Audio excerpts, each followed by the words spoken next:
Jeremiah said, The word of the Lord came to me. Hanamel, son of Shallum, your uncle, is going to come to you and say, Buy my field at Anathoth, because as nearest relative, it is your right and duty to buy it. Then, just as the Lord had said, my cousin Hanamel came to me in the courtyard of the guard and said, Buy my field at Anathoth in the territory of Benjamin. Since it is your right to redeem it and possess it, buy it for yourself. I knew that this was the word of the Lord. So I bought the field at Anathoth from my cousin Hanamel and weighed out for him 17 shekels of silver. I signed and sealed the deed, had it witnessed, and weighed out the silver on the scales. I took the deed of purchase, the sealed copy containing the terms and conditions, as well as the unsealed copy, and I gave this deed to Barak, son of Neriah, the son of Maaseiah, in the presence of my cousin Hanamel, and of the witnesses who had signed the deed, and of all the Jews sitting in the courtyard of the guard. In their presence I gave Barak these instructions. This is what the Lord Almighty, the God of Israel, says.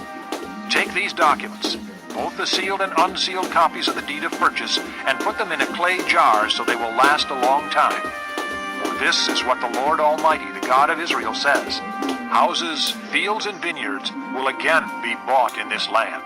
After I had given the deed of purchase to Barak, son of Neriah, I prayed to the Lord.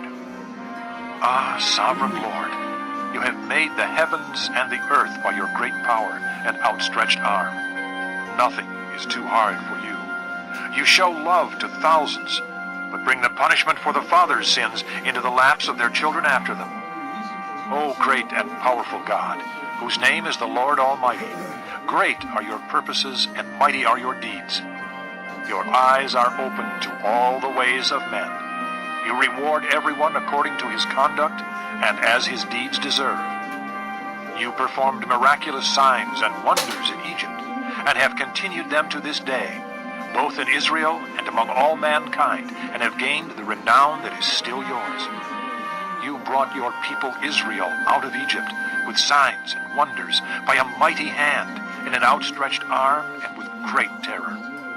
You gave them this land you had sworn to give their forefathers, a land flowing with milk and honey. They came in and took possession of it, but they did not obey you or follow your law. They did not do what you commanded them to do. So you brought all this disaster upon them. See how the siege ramps are built up to take the city. Because of the sword, famine, and plague, the city will be handed over to the Babylonians who are attacking it. What you said has happened, as you now see. And though the city will be handed over to the Babylonians, you, O sovereign Lord, say to me, Buy the field with silver, and have the transaction witnessed. Then the word of the Lord came to Jeremiah. I am the Lord, the God of all mankind. Is anything too hard for me? Therefore this is what the Lord says. I am about to hand this city over to the Babylonians and to Nebuchadnezzar, king of Babylon, who will capture it. The Babylonians who are attacking this city will come in and set it on fire. They will burn it down, along with the houses where the people provoke me to anger, by burning incense on the roofs to Baal, and by pouring out drink offerings to other gods. The people of Israel and Judah have done nothing but evil in my sight from their youth. Indeed, the people of Israel have done nothing but provoke me with what their hands have made, declares the Lord. From the day it was built until now, this city has so aroused my anger and wrath that I must remove it from my sight. People of Israel and Judah have provoked me by all the evil they have done.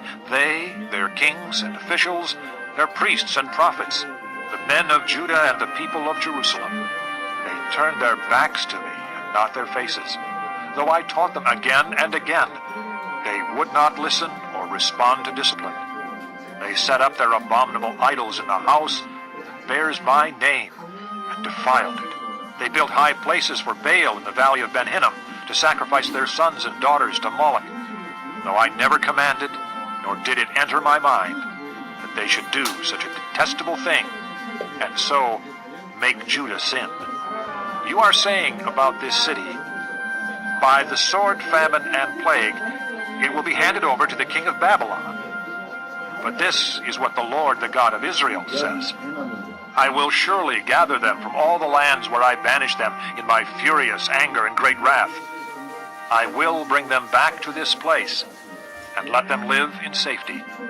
They will be my people, and I will be their God. I will give them singleness of heart and action, so that they will always fear me for their own good and the good of their children after them. I will make an everlasting covenant with them. I will